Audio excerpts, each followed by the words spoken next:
Hello, my friends. Today is 17th of January. Now it's 12 o'clock, middle of the day by Moscow time.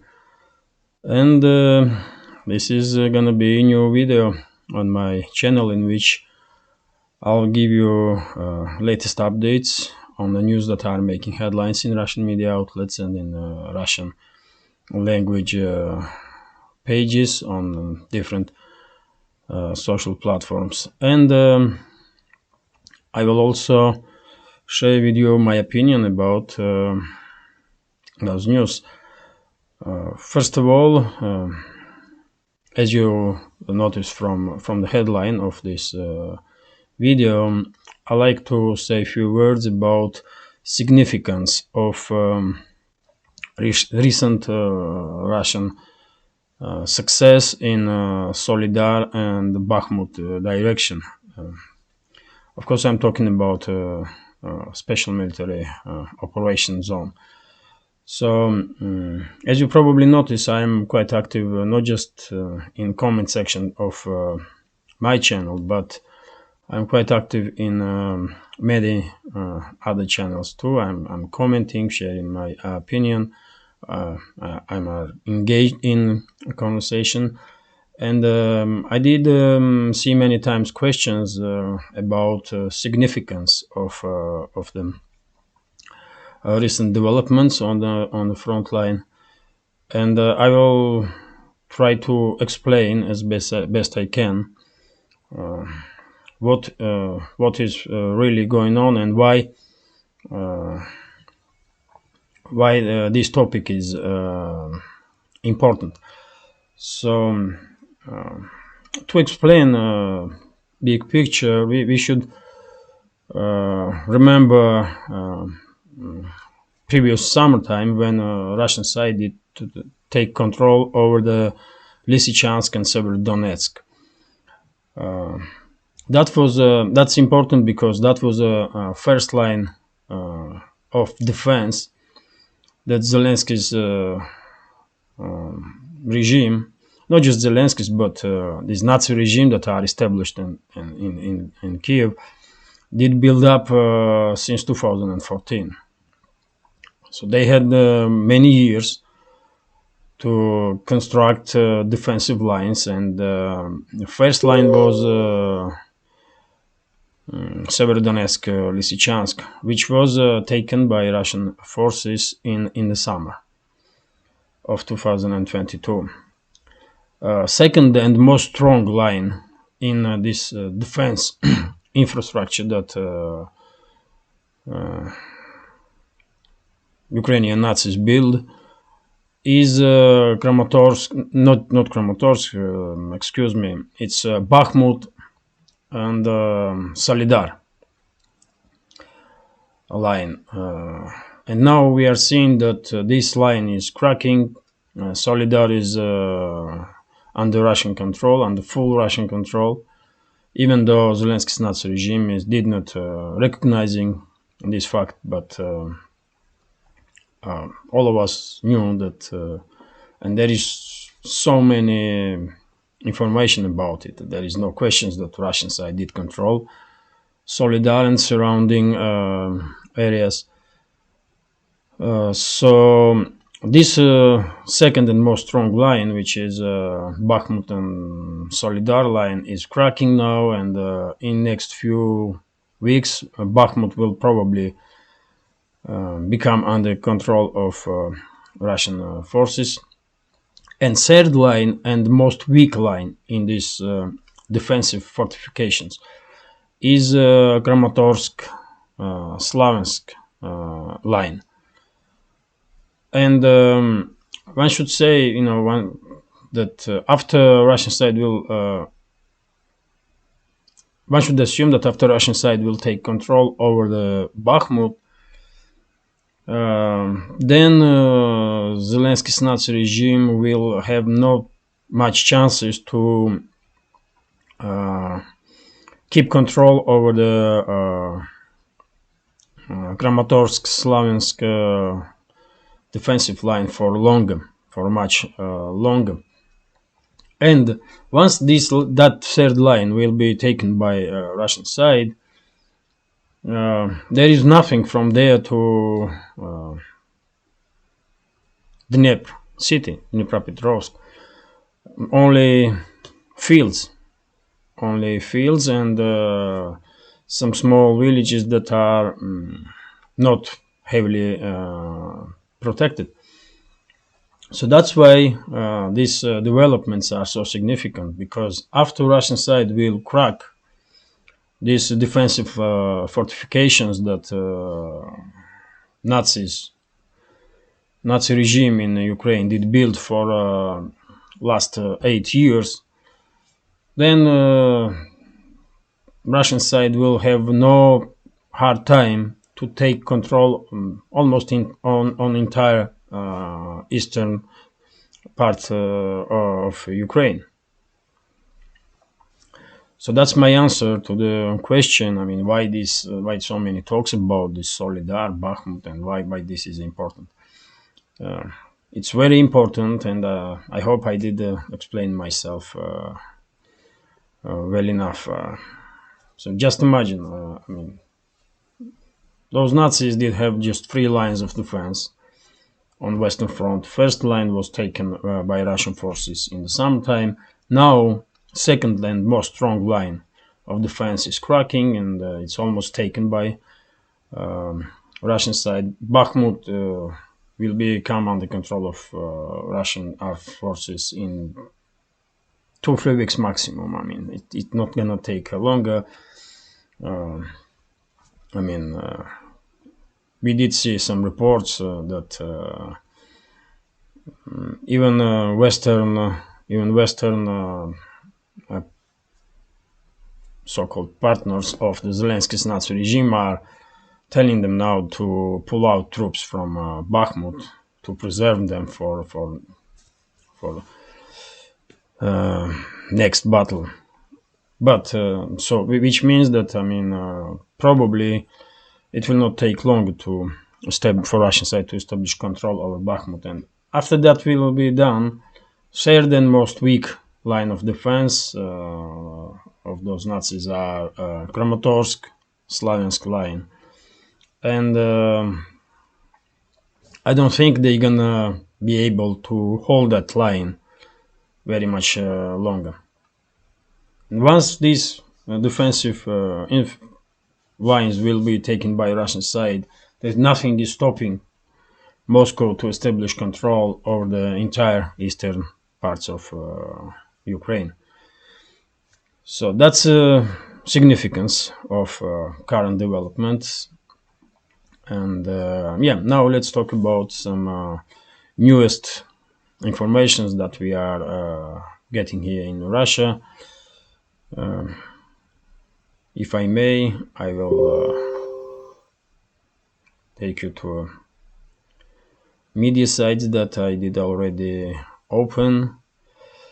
So this is RT, Russia Today, and here we have news that Russian Defense Minister did visit frontline headquarters. So Russian Defense Minister Sergei Shoigu inspected the headquarters of the East grouping of forces taking part in country's military operation in Ukraine. That's a statement from Defense Ministry of Russia.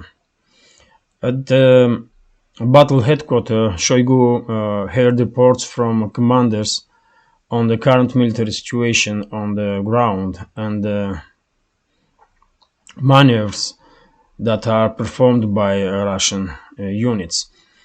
The Minister of Defense paid special attention to the organization of comprehensive supplies for frontline troops, the construction of fortifications, and the creation of conditions for a safe deployment of servicemen in the field, as well as the work of medical and RAE units, it added. So everything is telling us that Russian side is preparing preparing some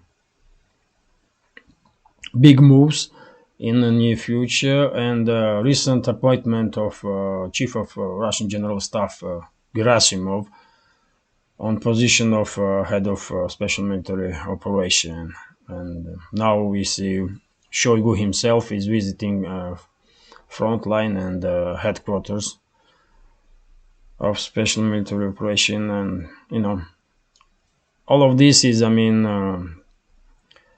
me personally, it does telling me that something big is in preparation, and probably after Bakhmut will be taken by Russian side, we're gonna see large-scale offensive operation. So who knows, man? Who knows? Even though I'm very critical of Shoigu and Gerasimov, I'm not their supporter for sure. I hope they did learn on mistakes that was made in the beginning of special military operation, and I hope they will plan this new offensive in a proper manner, in a professional manner, so that there will be no more retreats or regroupings of Russian armed forces from anywhere. Time will tell. We have also information from head of DPR, Donetsk People's Republic, Denis Pushilin, that Russian armed forces did establish control over the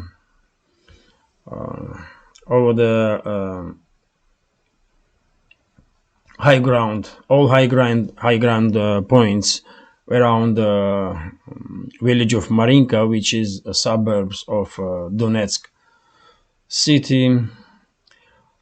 And Pushilin also said that in next few days Marinka will be under full control of the Russian side.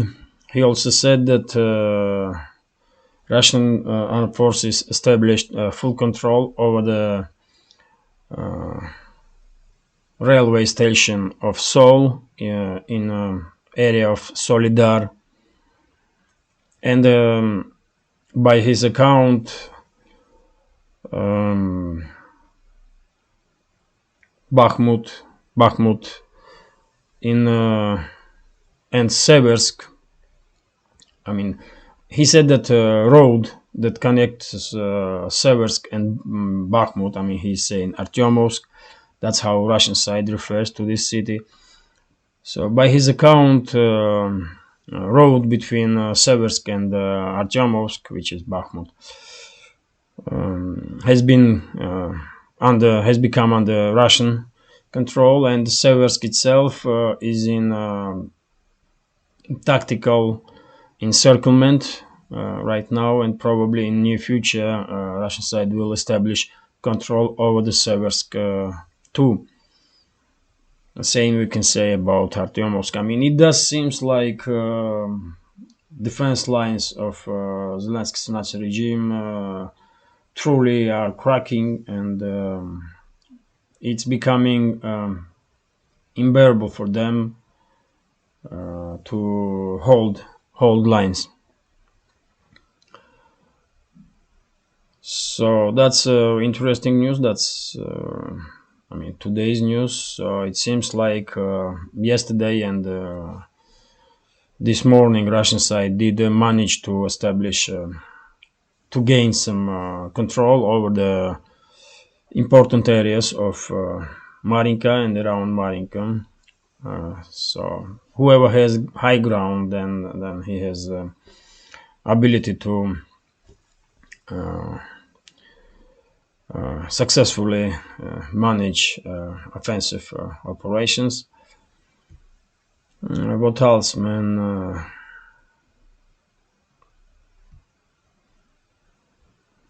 Yes, we have news here. That's RIA Novosti news agency. We have news here that armed forces that are loyal to Zelensky's Nazi regime are changing its tactics in Zaporozhye region, and I will read it for you. Ukrainian troops began to build a fortification line in Zaporozhye region, preparing for defense in the temporary occupied parts of the region. Vladimir Rogov, chairman of the local movement We Are Together with Russia and member of the main council of the administration of Zaporozhye region, told Turiya Novosti. If literally until recently the enemy was preparing for an offensive, now their tactics have changed dramatically. The Ukrainian side began to prepare for defense to large extent, urgently began to build fortified areas, build fortifications, which had not happened since spring of the past year, said Rogov. So we did have the reports a few days ago that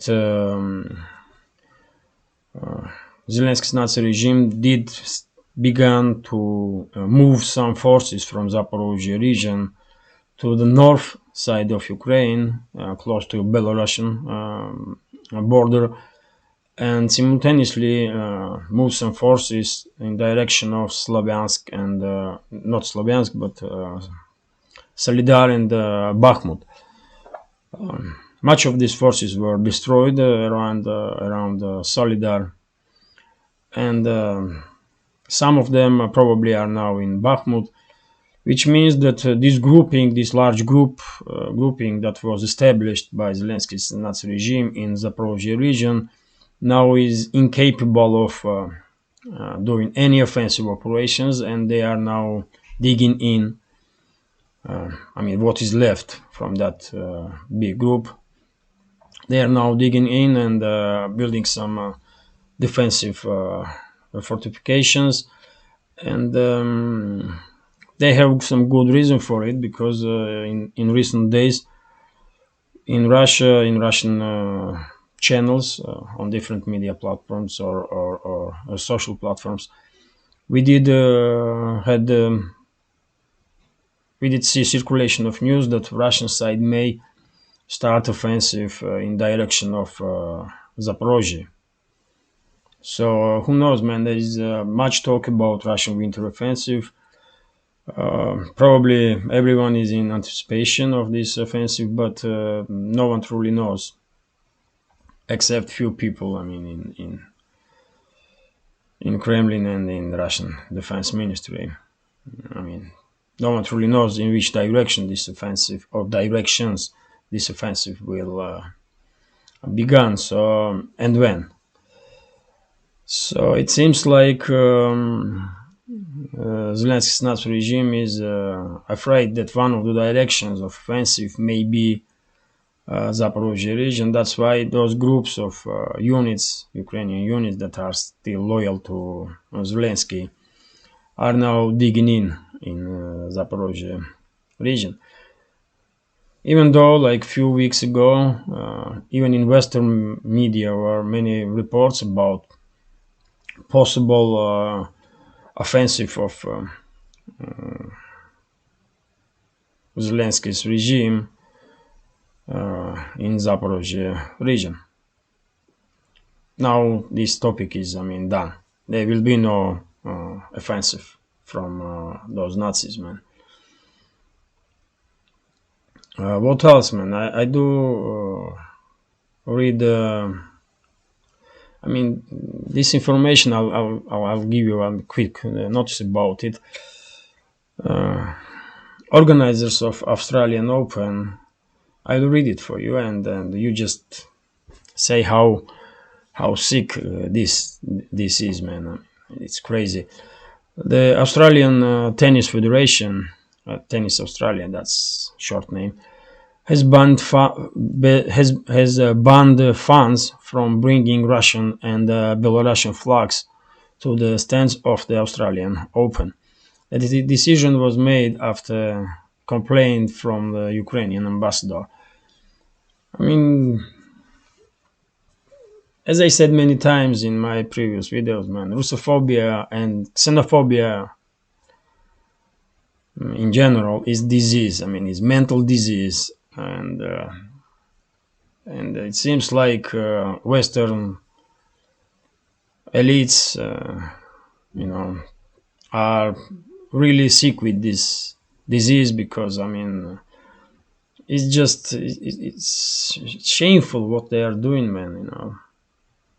This is a clear representation of Russophobia. They are banning Russian flags and Belarusian flags. They are xenophobes, man. They are sick animals. All those so-called elites in the West, man. All of them. I mean, maybe there are some exceptions, but in general, I mean, Western elites they are sick animals, man. They are xenophobes and racist animals, man. That's what it is, man. I mean, you tell me, what this is, man. They are banning Russian flags. May they ban Russian language too, like Zelensky's Nazi regime does in Ukraine? It's disgusting, man. Fucking animals, man. So it is what it is, man. It is what it is. This is it for now.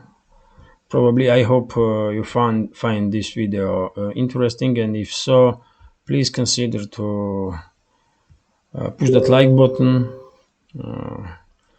leave some commentary, and if you can, please share information about my channel with your friends. I mean, information and links.